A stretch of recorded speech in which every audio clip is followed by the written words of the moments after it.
अस्सलामुअलैकुम वरहमतुल्लाहि वबरकातुहू। बज़्म एहसान पाकिस्तान में खुशामदीद।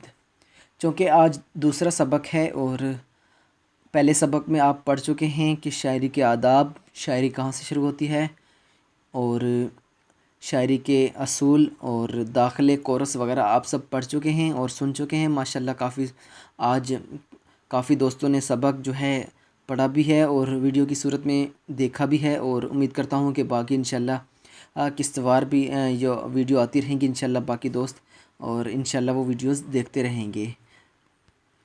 तो दोस्तों हमारा शायरी की जानब पहला कदम ये है कि हम आज ये पढ़ेंगे कि शायरी की कितने सूरतें होती हैं, यानी कि जिस तरह हम कुछ अल्फाजों को पढ़ते हैं वो किस तरह होते हैं, उनको क्या कहा जाता है, और ये सब हम आज पढ़ेंगे आज के सबक में। तो याद रखें शायरी सूरत से वाबस्ता है, यानी जिस तरह पढ़ा जाता है, जिस तरह ज़बान से पढ़ा जाता है उसी अंदाज़ को शायरी ज़्यादा अहमियत देती है। इसी लिहाज से अल्फाज़ों के दो इक़साम हैं जिनको मकतूबी सूरत और मलफूज़ी सूरत कहा जाता है। मकतूबी वो सूरत, अल्फाज के वो सूरत जिसको कहा जाता है जो जिस तरह बिल्कुल और खुश और आजज़, ये तीन अल्फाज मैं आपको मिसाल के तौर पर प्रैक्टिकल के तौर पर आपको समझाता हूँ कि ये तीन अल्फाज हैं, ये तीन हैं, तो इनको हम कैसे समझेंगे। लफ़्ज़ बिल्कुल, खुश और आजज़न, यानी कि हम इनको कैसे पढ़ते हैं और किस तरह लिखते हैं इनको। दोस्तों आप सबको पता है कि हम इनको कैसे लिखते हैं। तो बिल्कुल को हम ऐसे लिखते हैं, ये मैं आपके सामने प्रैक्टिकल दिखाता हूँ।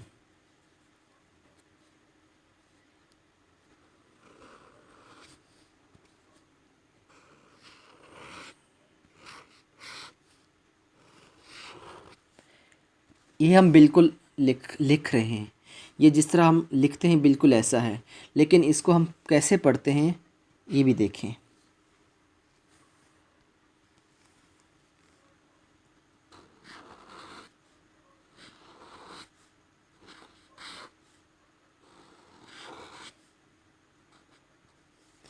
ये देखें, ये पढ़ने में आ रहा है बालकुल और ये हम इसको पढ़ते हैं बिल्कुल। तो इस तरह के अल्फाजों को कहते हैं मकतूबी अल्फाज। ये मैं सामने लिख रहा हूँ, मकतूबी अल्फाज।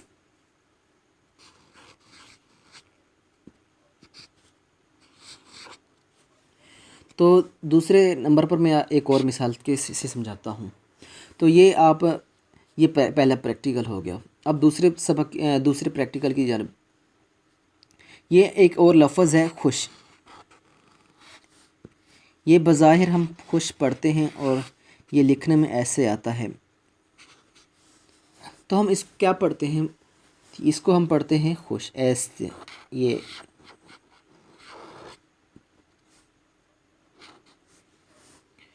ये मकतूबी अल्फाज हैं और ये मलफूज़ी अल्फाज।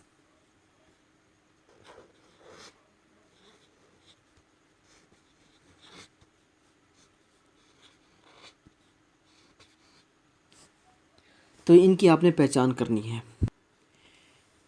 तो दोस्तों इसको एक और मिसाल के तौर पर आप समझें। ये एक और लफ्ज़ मैं पेश कर रहा हूँ जिसको हम आजज़ कहते हैं, जैसे बंदाए आजज़ या आजज़ कुछ शरीफ लोगों को भी कहा जाता है। ये देखें, ये आजज़ है, लेकिन यहाँ पर इसको ऐसे लिखा जाता है।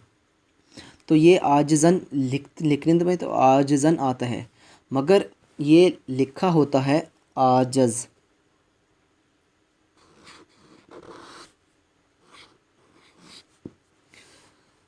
तो ये आजज़न मकतूबी सूरत है। तो ये जो लिखने में आ रहा है वो मकतूबी सूरत है और जो पढ़ने में आ रहा है वो मलफूज़ी सूरत है। ये आपने याद रखना है, ज़हन नशीं करना है। तो दोस्तों पेज नंबर 2 पर हम पढ़ते हैं आज मुतहर्रिक और साकिन।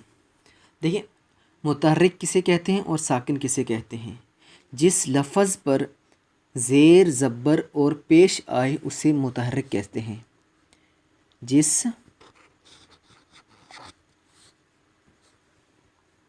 या ऐसे समझ लें कि ऐसे अल्फाज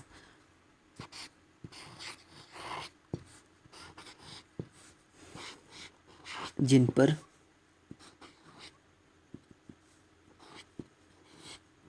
ज़ेर ज़बर और पेश आए इन्हें मुतहर्रिक कहते हैं।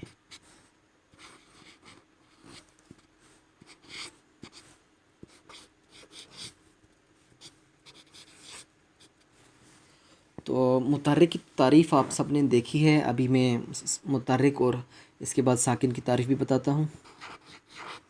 साकिन, तो दोस्तों मुतहर्रिक की तारीफ़ ये है कि मुतहर्रिक जिस अल्फाज पर ज़ेर ज़बर और पेश आए इन्हें मुतहर्रिक कहते हैं। और साकिन की तारीफ़ ये है कि साकिन वो अल्फाज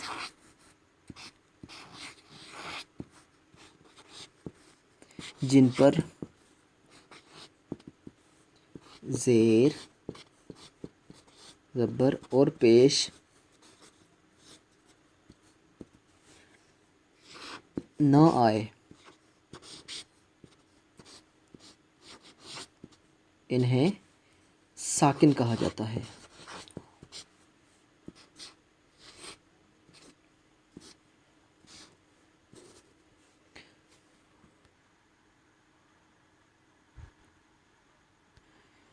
तो दोस्तों पेज नंबर 3 पर हम पढ़ते हैं हिजाए बुलंद और हिजाए कोताह के बारे में। हिजाए बुलंद दोस्तों उसको कहते हैं एक हरफ मुतहर्रिक के बाद एक साकिन हो तो उसे हिजाए बुलंद कहते हैं। या हिजाए बुलंद वो आवाज़ जिसे अदा करने के लिए दो हरफों का सहारा लिया जाए, जैसे फ़िराक में फ़ी रा और काफ। ये रा लिफ रा हिजाए बुलंद है और फ़े और काफ हिजाए कोताह। मैं प्रैक्टिकल के तौर पर आपको समझाता हूँ।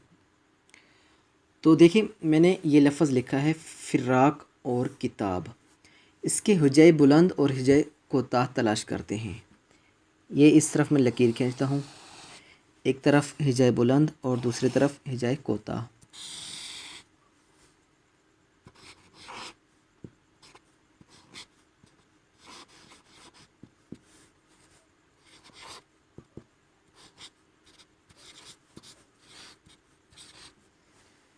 तो देखिए किताब और फ़िराक में हिजाए बुलंद क्या है और हिजाए कोताह क्या है। मैंने आपको पहले हिजाए बुलंद और इनकी तारीफ़ बताई है कि वो अल्फाज जिसको अदा करने के लिए दो हरफों का सहारा लिया जाए, जैसे अभी मैं आपको दिखाता हूँ। फ़िराक ये लिखा है फ़िराक, तो ये फ़ी अकेला है तो ये हिजाए कोताह हो गया, खाली फ़ी। और रा लिफ रा, ये देखें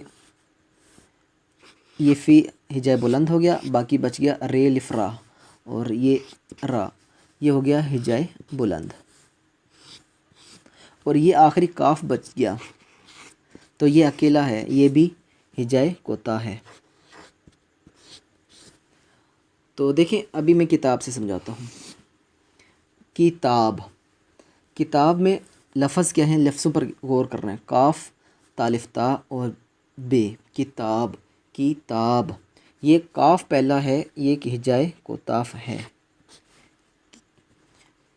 और तालिफ्ता यानी कि ये दो अल्फाज का सहारा लिया जा रहा है, ये हो गया हिजाए बुलंद। और ये बच गया बे बा, तो ये अकेला है, इसको हम हिजाए कोताह कहते हैं। देखिए मिसालों से आपने समझा है हिजाए बुलंद किसे कहते हैं। हिजाए बुलंद उसे कहते हैं जिसको पढ़ने के लिए दो अल्फाजों को मिलाकर पढ़ा जाए, जैसे किताब काफ अकेला है, तालिफ ता, ये हो गया हिजाए बुलंद। और बे अकेला है, ये हिजाए कोताह हो गया। या और अल्फाज से आप मैं समझाता हूँ। और ये आपने किताब और फ़िराक का समझा है, आपने दूसरी चीज़ों से भी आप इसको समझ सकते हैं। मिसाल के तौर पर ये स्कूल में लिख रहा हूँ, ये स्कूल है, स्कूल, ये सीन अकेला है, ये इधर मैं सीन हिजाए कोताह पे लिखता हूँ। देखें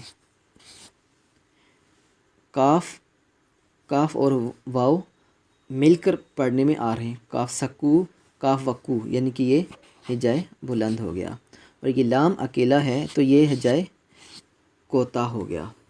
तो दोस्तों आज का टाइम पूरा हो गया, 10 मिनट हो गए हैं और इस वक्त मैंने कोर्स नंबर 3 का सबक नंबर 2 मुकम्मल किया है और आप सबसे इल्तमास है कि आप अपने असबाक को गौर से पढ़ें और डिस्क्रिप्शन में जो मैं काम दे रहा हूँ इंशाल्लाह उसको आप हल फरमाएं और जो इस हल को और इस जो होमवर्क को मुकम्मल करेगा उसको हम इंशाल्लाह आखिर में एक किताब गिफ्ट देंगे।